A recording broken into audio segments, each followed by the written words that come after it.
Olá, sejam bem-vindos a mais uma aula de ensino de astronomia no ABC. Essa é a quinta aula, ela tem como tema Terra, Lua e Sol. O meu nome é Bárbara Barbosa, eu faço licenciatura em Física na UFABC e o intuito dessa aula de hoje é a gente conhecer um pouco mais sobre o funcionamento do nosso planeta, dimensões, características. Vamos abordar temas como eclipses, fases da Lua, além de algumas curiosidades também. Então, é uma aula bem divertida, bem dinâmica e eu espero que vocês gostem. Bom, vou começar a aula com essa frase. Em algum lugar, alguma coisa incrível está esperando para ser conhecida, do Carl Sagan. Existem muitas hipóteses em ciência que estão erradas e isso é completamente aceitável. Elas são a abertura para a gente achar as coisas que estão certas. Então, a astronomia, ela é uma ciência que nos faz entender não somente o universo e corpos celestes, mas também o cosmo e nos instiga sobre quanto a gente ainda tem para descobrir. Então, eu quero trazer essa reflexão para a gente começar a nossa aula. Bom, o primeiro tema que a gente vai falar é sobre o planeta Terra. Ele também é conhecido como planeta azul ou planeta água. A melhor definição seria a nossa casa. Então, como primeiro tópico, dimensões e características, a Terra ela é o terceiro planeta mais próximo do Sol e ela também é o maior em diâmetro e densidade dentre os planetas rochosos. Os planetas rochosos são Mercúrio, Vênus, Terra e Marte. Então, ela é a maior tem o maior diâmetro e densidade dentre esses. Ela possui uma distância média de 150 milhões de quilômetros ao Sol, o A, que é o valor definido como uma unidade astronômica. E quanto à sua formação, estima-se que ocorreu mais ou menos 4,5 bilhões de anos.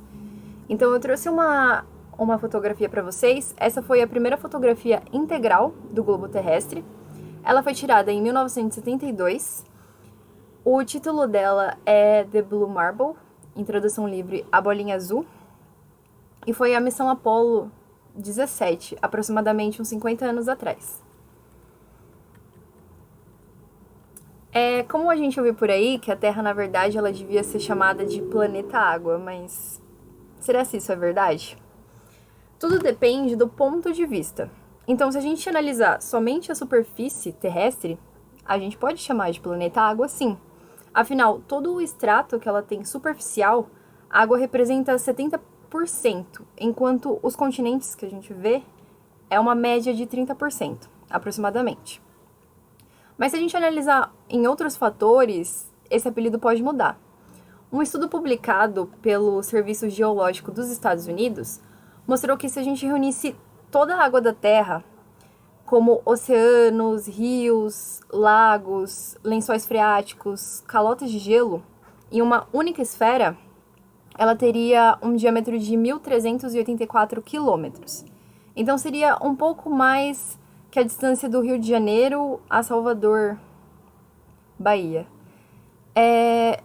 Aqui na imagem, a gente tem a quantidade de água salgada e a doce. É uma representação, não está em escala. E eu coloquei a distribuição da água no mundo. É um valor aproximado também, seria mais ou menos 97,5 para água salgada e 2,5 para água doce. Desse 2,5 aproximadamente, 69,8 em calotas polares, 29 em águas subterrâneas, 0,3 em rios e lagos e 0,9 em outros. Então, falando sobre a atmosfera, a nossa proteção invisível, qual que é o papel da atmosfera na Terra? Bom, a gente sabe que o Sol, ele está longe, cerca de 150 milhões de quilômetros da Terra, mas mesmo assim, o calor dele consegue chegar até aqui. Então, se não fosse uma espécie de casaco de gases que protege o nosso planeta, a vida ela não ia ser como a gente conhece. Então, a atmosfera ela tem uma importante missão de manter a temperatura da Terra, fornecer oxigênio para nossa respiração. É o cenário também de mudanças climáticas Então, ela envolve o nosso planeta como, a gente pode pensar como uma casca de laranja. E cada camada tem uma função específica. Então, vamos comentar um pouquinho sobre cada camada. Aqui, começando com a troposfera, ela é a camada mais próxima da superfície terrestre. Ela tem entre 8 a 14 quilômetros de espessura e é o ar que a gente respira, a gente vê as nuvens. Logo acima, né, tem a estratosfera. Aqui faz com que o ar frio e pesado ele fique embaixo e o ar quente morno no topo. Ela tem 35 quilômetros de espessura e na estratosfera também abriga a camada de ozônio, que nos protege da radiação ultravioleta do Sol. Na mesosfera, que também tem 35 quilômetros de espessura, é a camada mais alta da atmosfera, e aqui os gases eles estão todos misturados, então nessa altura o ar ele é rarefeito e a gente não consegue respirar. E é nessa camada que acontecem os meteoros. Bom, na termosfera, uma curiosidade é que a temperatura ela pode chegar até 2.500 graus, mas mesmo assim, se a gente subisse até a termosfera, a gente passaria frio, porque não há pois não há moléculas de gás suficientes para transferir o calor para o nosso corpo. Então, por isso. Ela tem 513 quilômetros de espessura e é nela que fica a Estação Espacial Internacional. Na última camada, a camada mais externa, a exosfera, é o limite da atmosfera, então essa camada que separa do espaço sideral, com 10.000 quilômetros de espessura. Ela é tão larga quanto a própria Terra. E é nela que existe espaço vazio entre os gases, por isso que não tem ar para a gente respirar e nela também é muito frio. Bom, estrutura. De fato, a maior parte do interior da Terra é inacessível para observação direta. Ninguém nunca chegou no centro da Terra. Então, para a gente conhecer mais dessa estrutura, a constituição interna, a gente precisa de alguns recursos indiretos. Ou seja, áreas de estudo, pesquisas que envolvem, para a gente conseguir esses resultados, a geofísica, a sismologia ajuda bastante. É o estudo da propagação das ondas sísmicas provenientes de terremotos ou tremores de terra. Então, dessas pesquisas e estudos, a gente conseguiu uma análise de resultados que permitiu classificar a Terra e ver que ela é formada por camadas. A primeira camada seria a crosta terrestre, que é a parte mais externa da Terra, que envolve todo o nosso planeta onde a gente vive. E ela é formada por rochas ricas em silício, magnésio e alumínio. Já o manto é a camada mais extensa, ela é localizada abaixo da crosta terrestre. Ela é formada por diferentes tipos de rocha, como silício e magnésio, que permanecem em estado líquido, como consequência do calor emanado pelo núcleo da Terra. Já o núcleo, ele corresponde a 1/3 de toda a massa terrestre. Ele é composto principalmente pelos metais de ferro e níquel. Por isso, em alguns livros didáticos, a gente já ouviu o termo NIF, que é devido à presença desses dois elementos químicos. Uma curiosidade é que em 2013, os cientistas conseguiram precisar ou aproximar a temperatura do núcleo da Terra, que pode chegar a 6.000 graus. Falando ainda sobre o núcleo, a parte mais interna e quente da Terra, ele apresenta duas porções, que seria o núcleo externo, que é formado por níquel e ferro líquido, e o núcleo interno, que é também formado por níquel, mas com ferro sólido. Bom, a maior parte do campo magnético da Terra, ela é gerada pela movimentação dos metais líquidos que compõem o centro da Terra. Então, conforme o fluxo varia, o campo se modifica. A missão, a função do campo magnético é como se fosse uma bolha protetora. Ele impede a entrada de partículas com alta velocidade vindas do Sol, que seria o vento solar. Ao atingir o campo magnético da Terra, essas partículas que compõem esse vento solar, elas são defletidas por causa da carga elétrica que elas possuem. Então, caso elas conseguissem, atingir a superfície terrestre, elas poderiam danificar TV, internet, onda de rádio, impossibilitaria a comunicação. Uma curiosidade é que, além disso, aves, outros animais, como minhocas, elas conseguem perceber o campo magnético da Terra e elas utilizam ele para locomoção. Bom, falando também do efeito, né, a aurora boreal, ela ocorre sempre que há uma grande quantidade de elétrons provenientes dos ventos solares quando eles interagem com os elementos da atmosfera. Então, terrestre em uma alta velocidade. Então, essa interação provoca um forte choque entre essas moléculas e, dependendo da interação do tipo de gás com o nível da atmosfera, gera um efeito. Por exemplo, o oxigênio, dependendo da altitude que o fenômeno ocorre, ele gera aurora boreal verde, como na imagem, ou vermelha. Já o nitrogênio, dependente também da altitude que ele está reagindo, ele pode gerar auroras boreais azuis, púrpuras ou violetas. Aí eu trouxe uma imagem para vocês da Noruega com esse efeito.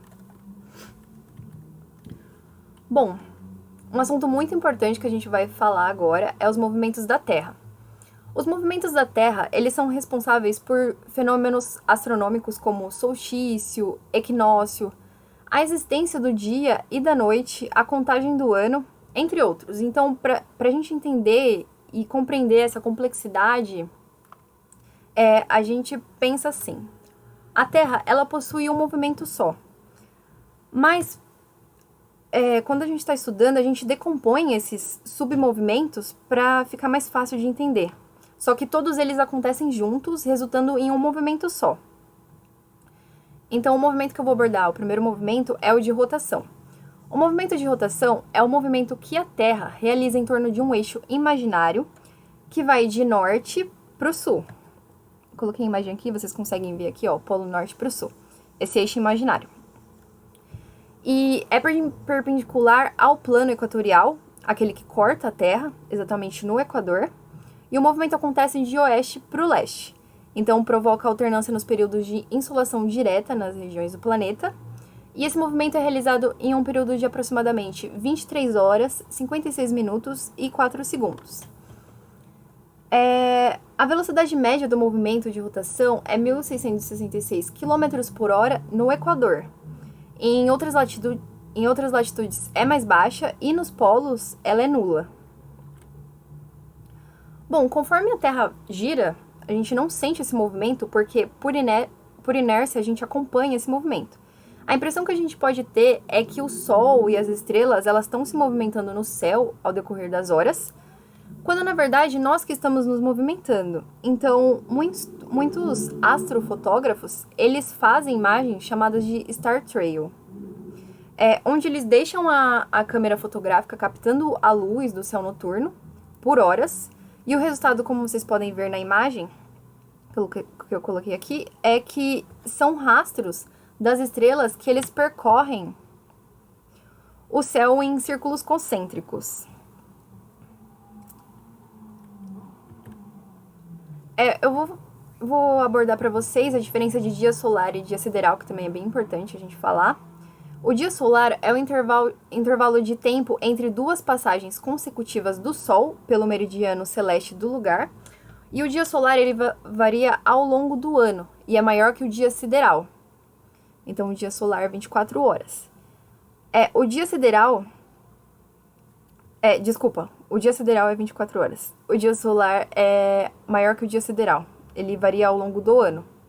O dia sideral é o tempo desde que uma estrela que está numa posição dá a volta toda a esfera celeste e volta a estar na posição anterior. E isso demora 23 horas e 56 minutos, aproximadamente 24 horas. Então, decorre do movimento de rotação.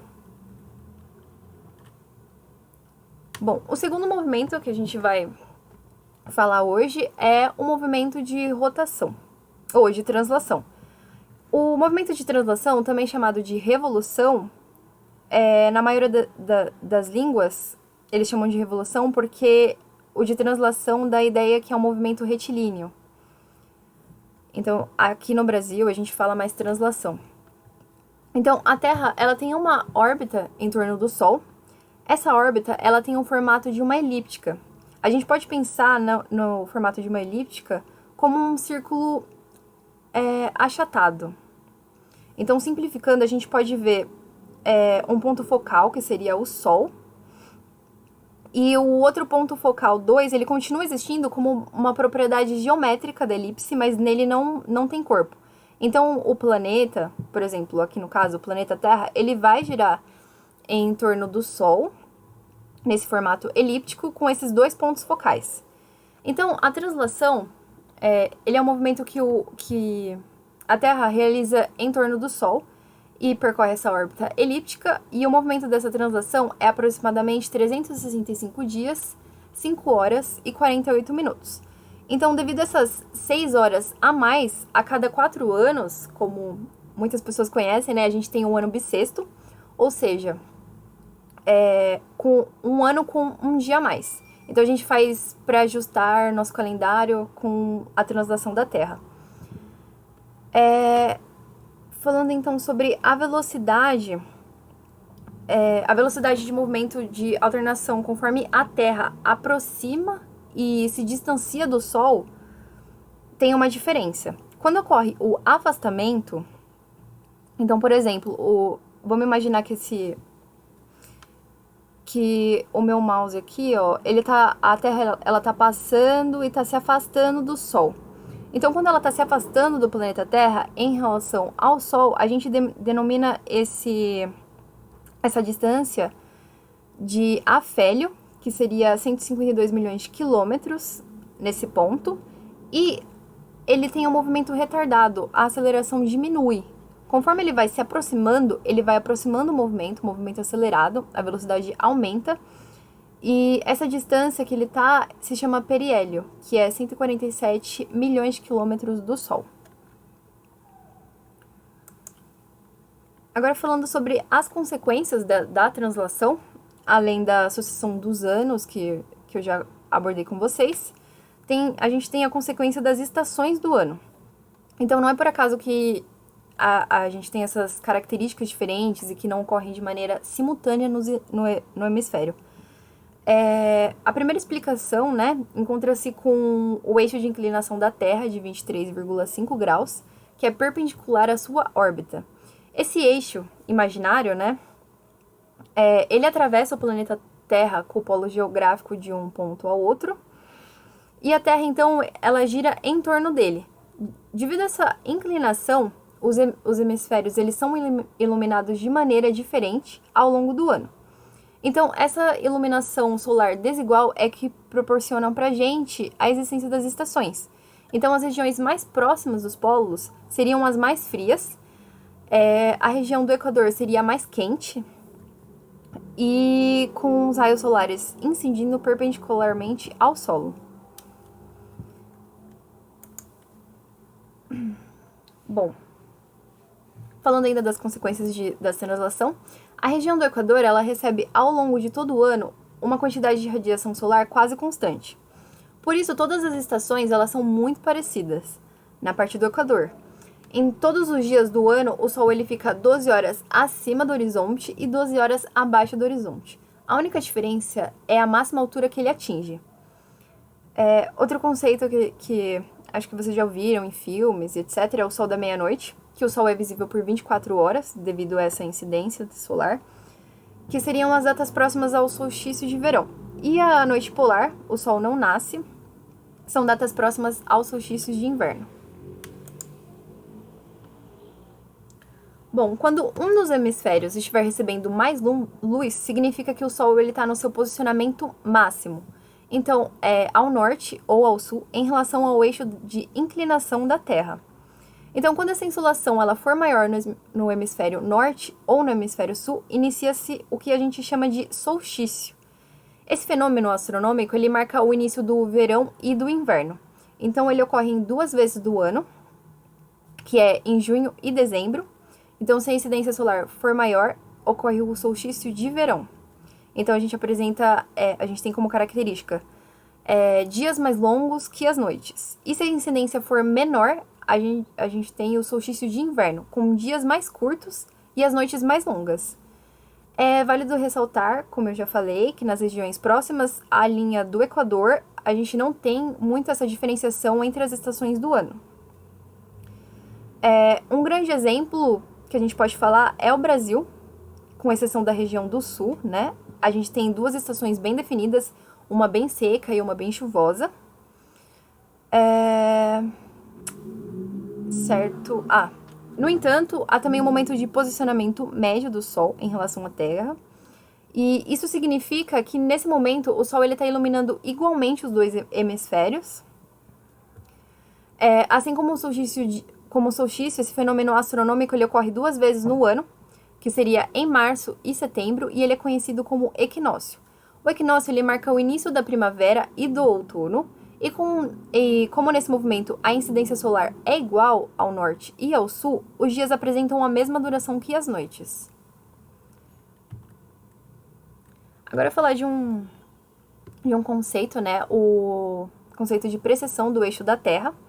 Esse movimento de precessão do eixo da Terra, ele se assemelha ao movimento de um peão. Aqui a gente tem a imagem, dá pra ver aqui, ó, como se o peão ele estivesse fazendo esse movimento de precessão e a Terra imita ele.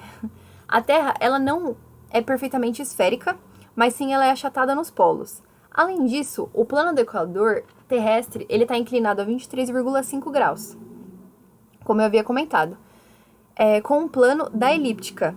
E por causa disso, as forças gravitacionais da Lua e do Sol, elas produzem um torque que tende a alinhar o eixo de rotação da Terra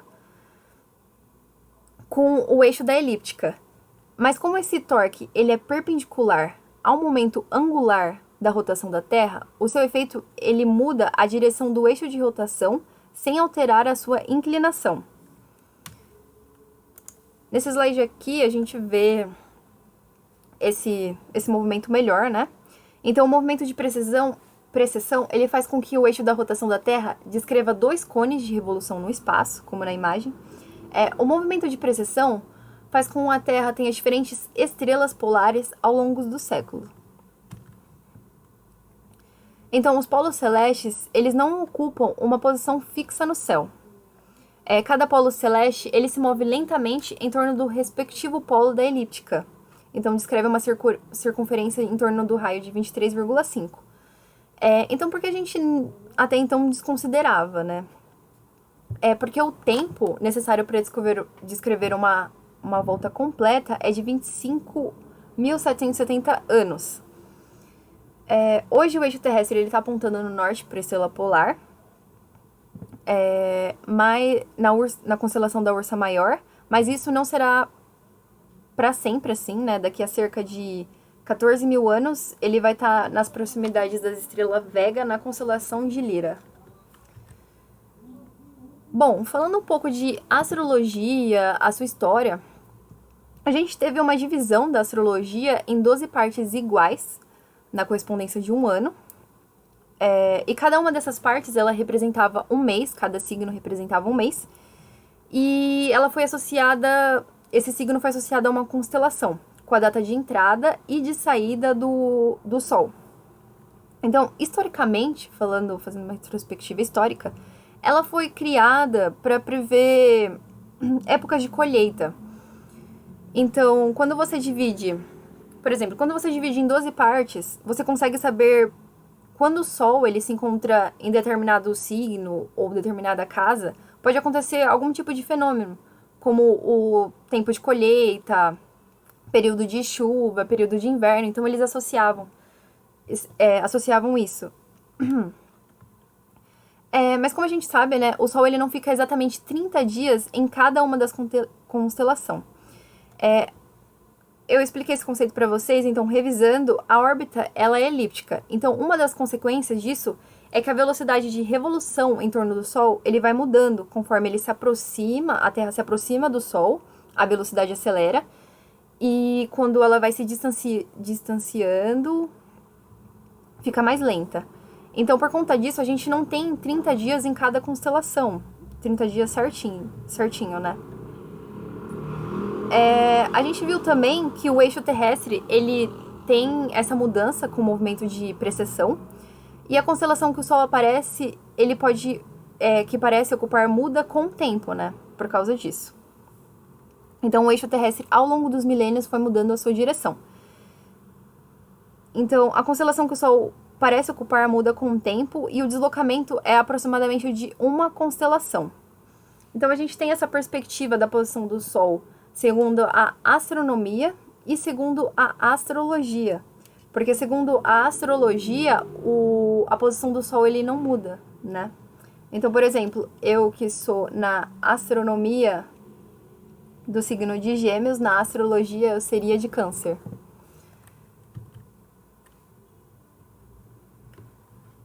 Bom, vamos entrar com outro tópico, falando sobre o Sol. O Sol ele é uma estrela situada no centro do nosso sistema solar. A sua gravidade mantém girando a sua órbita, desde os maiores planetas até pequenas partículas de detritos. Um adendo que eu vou fazer sobre a parte do Sol é que eu não vou entrar em nenhum detalhamento, eu vou falar só umas características gerais e algumas curiosidades, porque a gente vai ter no curso uma aula específica só sobre o Sol. Então, o nosso foco hoje não é falar só sobre o Sol. Bom, dentre as características do Sol, o brilho e o calor faz essa estrela muito especial, né? Como a gente sabe. E ele é considerado fonte de energia fundamental para a manutenção de vida na Terra. O Sol ele é uma estrela situada no centro do nosso sistema solar e a gravidade, como eu havia comentado com vocês, mantém os planetas até pequenas partículas de detrito girando em torno dele. Ele é uma estrela anã e a sua idade é cerca de 4,6 bilhões de anos. O Sol ele possui 99,8% de toda a massa do nosso sistema solar. Aí eu trouxe algumas características, como a distância média da Terra, o diâmetro equatorial, a massa em relação à Terra e o volume em relação à Terra.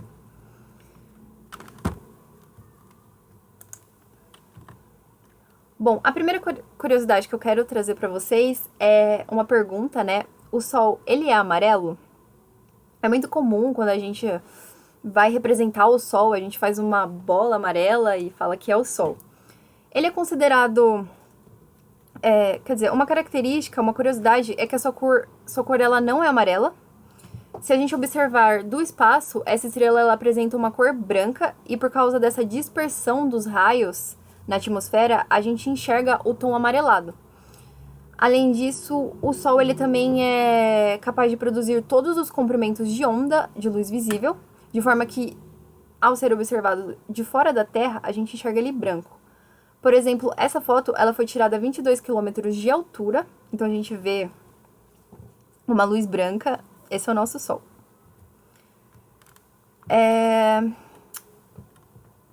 Falando também outra curiosidade é que a luz viaja a 300 mil quilômetros por segundo e o Sol está a 150 milhões de quilômetros. Então, um raio de luz para chegar até a gente demora cerca de 8 minutos.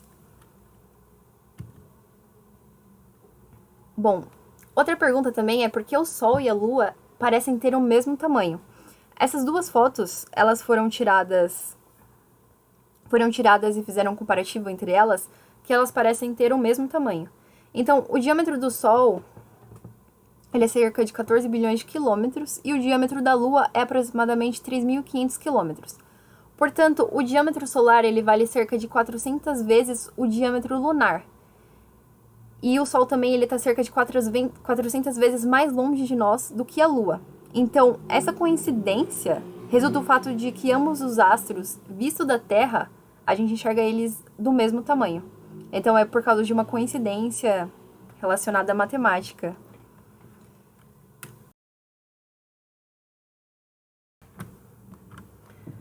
Bom, o próximo tema que a gente vai falar na nossa aula é a Lua. O nome Lua, ela tem origem do latim, luna, e foi usado para indicar o satélite natural da Terra, pois, a princípio, era a única lua que era conhecida.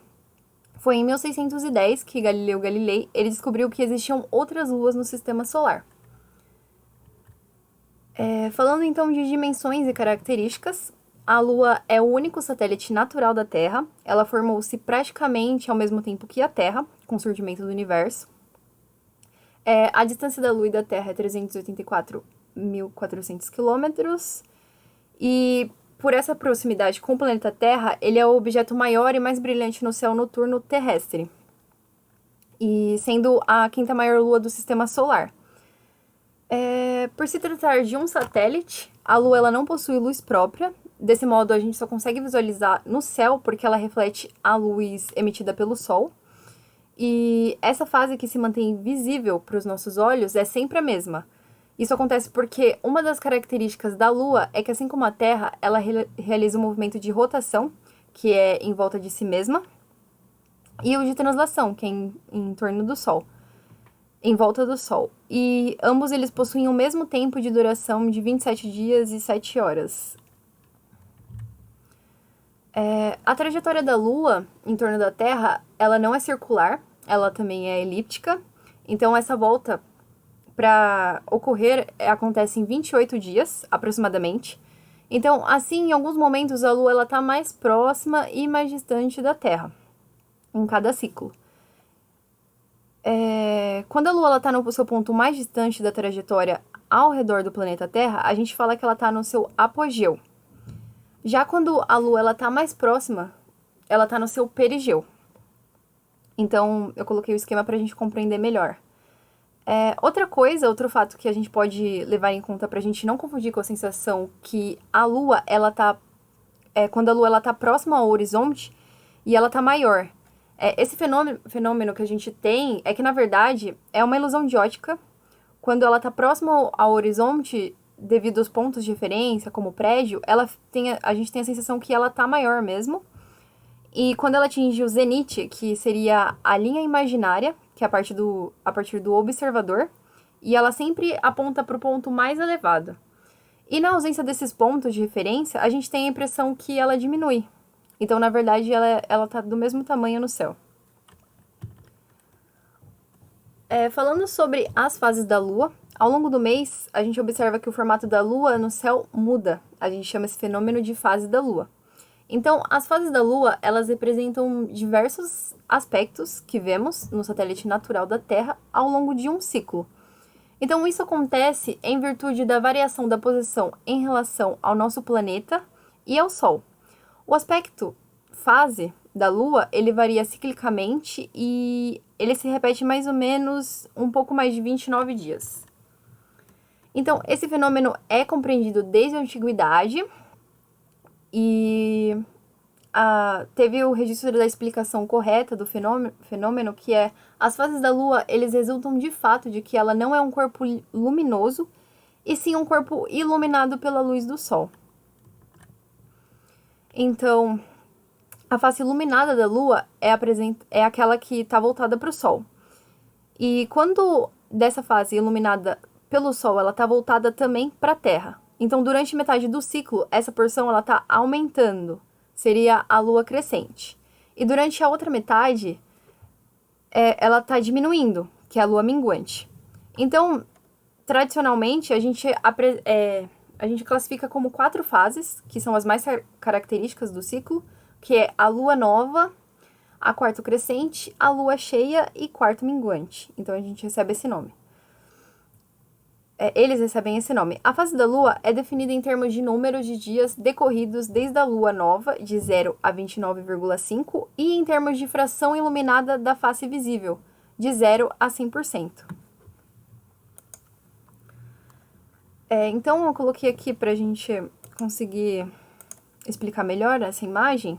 Então, na posição 1, que seria a Lua nova, a gente tem nessa fase a face visível da Lua, que ela não recebe a luz do Sol, pois visto da Terra, os dois astros, eles estão na mesma direção, né? E os eclipses solares, eles ocorrem nessa fase. Na posição 2, quarto crescente, a gente tem metade do disco da Lua iluminado, e nessa fase a Lua, ela tá no céu à tarde e no começo da noite, e a gente pode vê-la como um semicírculo, com a parte iluminada voltada para o oeste. Na posição 3, a gente tem a Lua cheia. Aqui é a fase que tá nessa fase 100% da face, ela tá iluminada, né, pela luz solar. E a Lua fica no céu durante a noite. A Lua e o Sol, vistos da Terra, estão em direções opostas. E somente nessa fase que ocorrem os eclipses lunares. E na posição 4, aqui, quarto minguante, nessa fase a Lua está aproximadamente 90 graus a oeste do Sol e aparece no céu no fim da noite e ela fica visível durante a manhã. Então, visto da Terra, a Lua ela se parece como um semicírculo. No hemisfério sul, a Lua tem a parte iluminada voltada para o leste.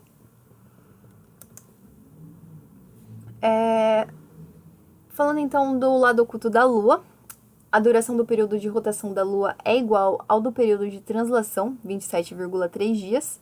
Então, isso, consequentemente, a Lua ela tem uma fase sempre voltada para a Terra e a outra que ela não é visível do nosso planeta. A rotação e translação demoram o mesmo tempo para serem completadas, porque ao longo de bilhões de anos, a interação gravitacional entre a Terra e a Lua forçou essa sincronização, que é o chamado de acoplamento de maré. Em se tratando de exploração, o hemisfério lunar ele foi fotografado pela primeira vez pela sonda soviética Luna 3. Eu trouxe a imagem para vocês, foi em 1959, essa imagem aqui. E só foi observado pelos olhos humanos na missão do Apollo 8, em 1968. Aqui também eu trouxe 6 vistas ortográficas da Lua, pelo mosaico global da WAC. Então, do canto superior esquerdo para o inferior direito, a longitude é de 0, 60, 120, 180, 240 e 300 graus. Aí eu trouxe essa imagem para vocês verem com a variação desses ângulos. Bom, medidas de tempo. O ciclo da Lua, ou o ciclo de lunação, ele também é chamado de período sinódico, que aí eu coloquei aqui mês sinódico. Ele ocorre em aproximadamente 29,5 dias, então ele é, portanto, conhecido como mês lunar, e é durante esse período que as 4 fases da Lua elas acontecem, ou seja, ocorre um ciclo lunar completo. Já no período sideral, o mês sideral, o tempo que a Lua leva para girar em torno do seu eixo de rotação é de 27,3 dias. E esse tempo é o tempo que ela leva para orbitar em volta da Terra, que é a revolução, translação.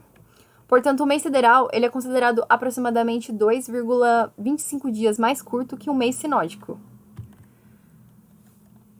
Bom, eu quero falar de forças de maré com vocês, mas antes eu quero trazer um conceito que é a lei da gravitação universal para vocês entenderem toda a explicação adiante.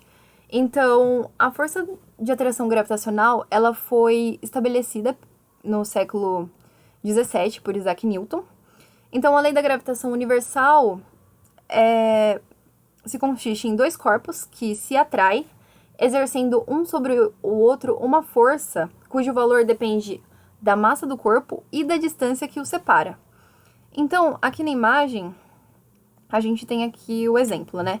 Quanto maior for a massa do corpo, maior será a força de atração. E quanto menor a massa, menor a força de atração. E quanto o corpo estiver mais afastado, maior a distância, tem menor atração. E quanto ele está mais próximo, tem a maior força de atração. Então, um outro fenômeno que é explicado pela força de atração gravitacional é o efeito de maré. As marés, elas são movimentos periódicos das massas de água dos mares e oceanos, devido à atração gravitacional que a Lua e o Sol exercem sobre a água. Então, na imagem, a gente tem a foto da mesma perspectiva, só que com esse efeito de maré alta e maré baixa. Então, por causa da rotação da Terra e da revolução da Lua, essas elevações se propagam pela superfície da Terra, causando marés altas a cada 12 horas e 25 minutos, e marés baixas entre as marés altas. As marés também acontecem com a crosta da Terra, elevando o chão por 10 centímetros durante a maré alta. Então, a ideia básica, né, é que a Lua ela dá voltas em torno da Terra. E nesse movimento, tanto a Terra ela é atraída para a Lua, quanto satélite natural da Lua, é atraída pela Terra, pela força de gravidade. E é a atração gravitacional que a Lua exerce sobre o planeta Terra que ocasiona esse movimento dessas águas oceânicas, que a gente chama de maré. É importante falar, né, que o Sol, ele também influencia o movimento das marés. No entanto, a influência da Lua, ela é bem mais forte, pois, embora o Sol ele seja muito maior que a Lua em massa, ele está muito mais afastado. Então, isso reduz a intensidade da atração gravitacional. Além da Lua e do Sol, a rotação da Terra sobre o seu eixo também colabora com a formação das marés. Então, uma metade do nosso planeta ele está sempre voltado para a Lua, que exerce seu poder de atração sobre as águas. Nessa fase, a gente tem a maré alta. E na fase oposta à Lua, a gente vai ter a maré baixa. Ou seja, é como se a Lua puxasse a água da metade para o qual ela está voltada no momento. Aqui a gente tem a representação, né, desses movimentos. Então, a maré alta, a atração gravitacional combinada da Lua e do Sol. E o lado que não está voltado, a maré está baixa. E no caso, quando a Lua ela não está na mesma direção que o Sol, tem a atração gravitacional da Lua, tem maré alta, e para o Sol, por mais, que nem eu falei para vocês, a intensidade da atração gravitacional do Sol é menor que a atração gravitacional da Lua, então a maré é baixa. Bom, as marés elas não surgem e nem se desfazem instantaneamente, então elas vão rotacionando junto com a Terra. A força gravitacional da Lua sobre elas é mais expressiva, então isso provoca um freamento da rotação terrestre. Com isso, a duração de um dia aumenta por 0,0016 segundos cada século. A energia do sistema ela não pode ser perdida, então para compensar isso, a Lua ela se afasta da Terra de 3 a 4 centímetros por ano. E o mês ele também aumenta menos que um dia. O efeito das marés é recíproco entre a Terra e a Lua. Como a Terra ela possui uma massa maior que a massa da Lua, ela causa uma força de maré muito maior na mesma. É muito provável que a sincronização dos períodos de rotação e translação da Lua tenha ocorrido devido a esse efeito. Então, teoricamente, isso continua até que a rotação da Terra e a revolução da Lua elas estejam sincronizadas. A gente chama isso de ressonância dos períodos. Então, neste momento, a Terra ela fica sempre com o mesmo lado voltado para a Lua, visto da Terra, a Lua sempre na mesma posição do céu. O dia e o mês eles durarão o mesmo tempo de 47 dias úteis. Vamos falar sobre um conceito muito legal, que é muito admirado entre os os fenômenos astronômicos, que são os eclipses. Um eclipse ele acontece sempre que um corpo entra na sombra de outro.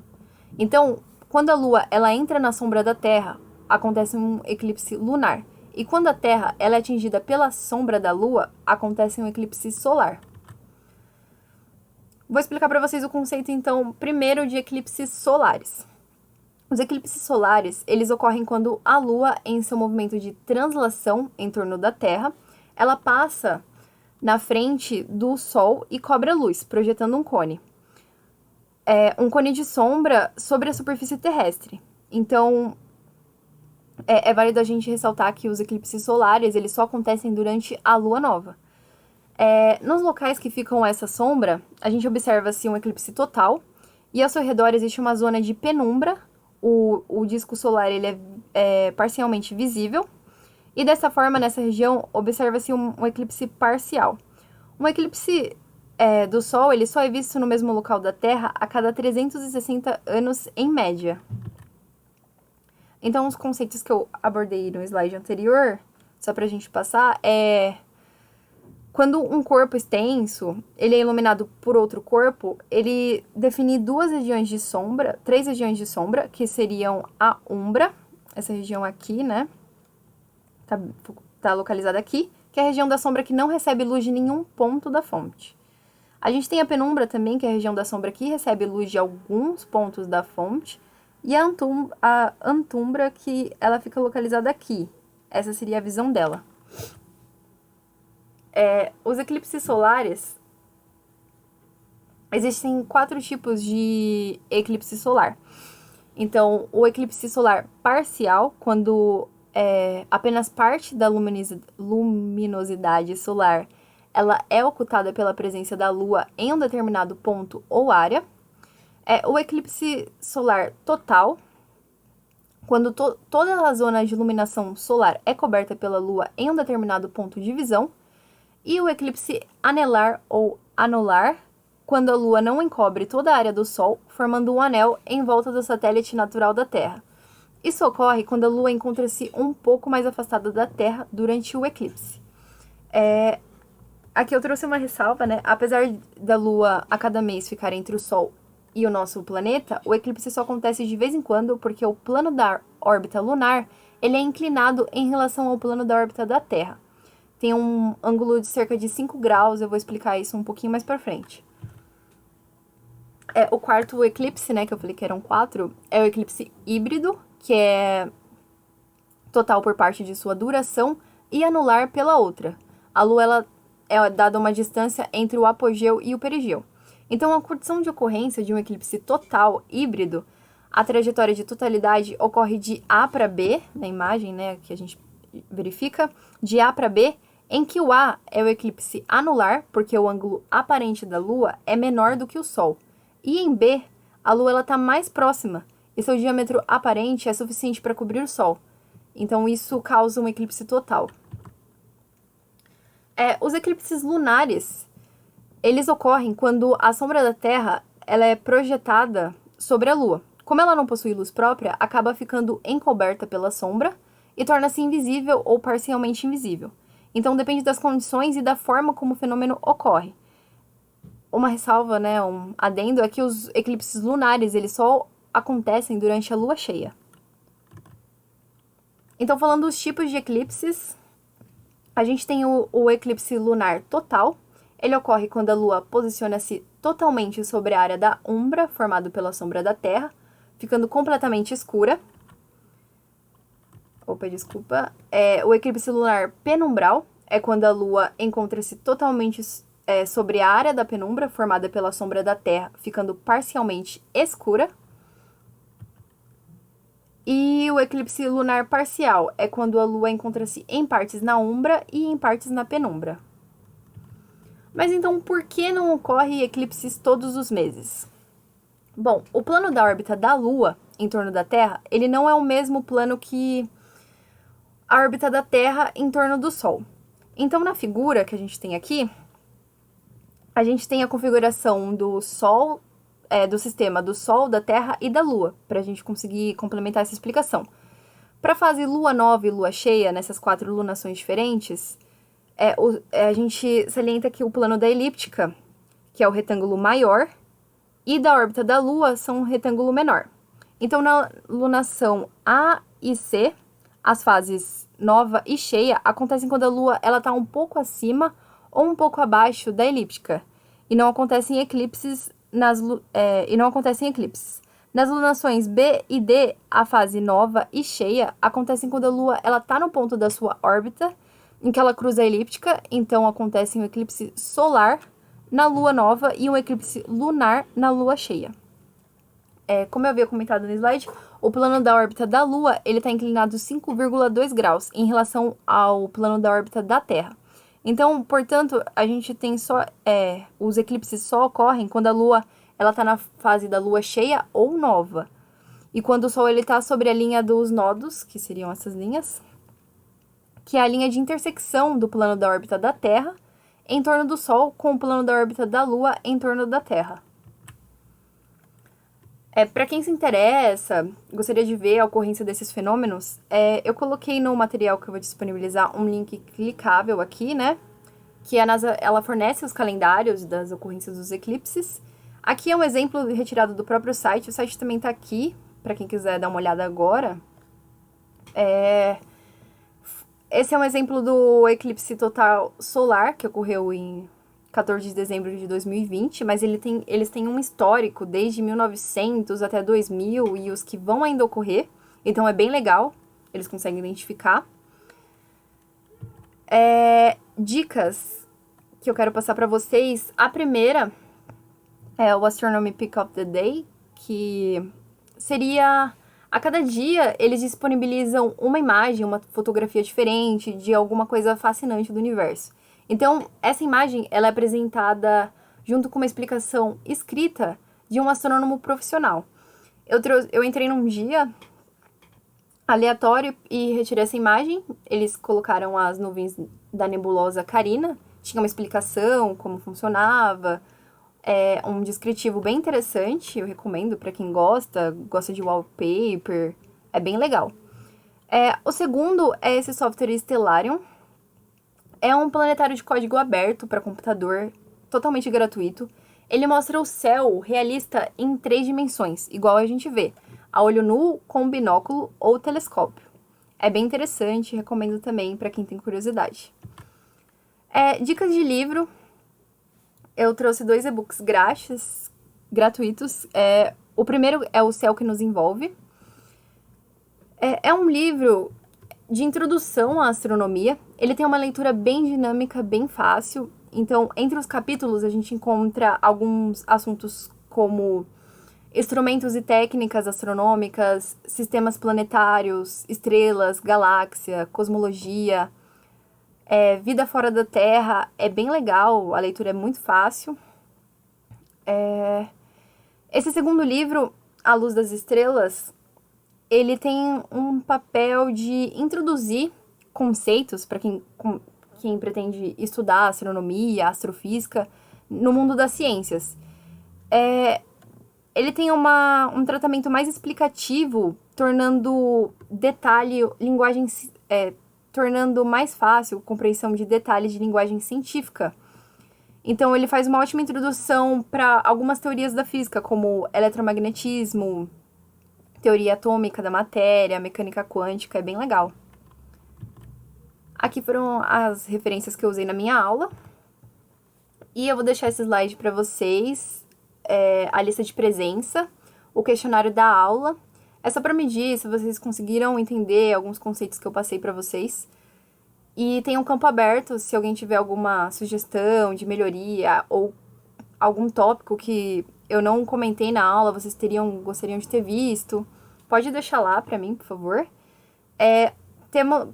Para tirar dúvidas, né, temos as nossas redes sociais, Facebook, Instagram. Eu também deixei o meu e-mail aqui, vocês podem me contatar a qualquer momento. E eu vou deixar o chat ativo por mais 30 minutos, vocês podem fazer perguntas e quem quiser tirar dúvida. Então é isso, eu agradeço vocês por assistirem até aqui e obrigada!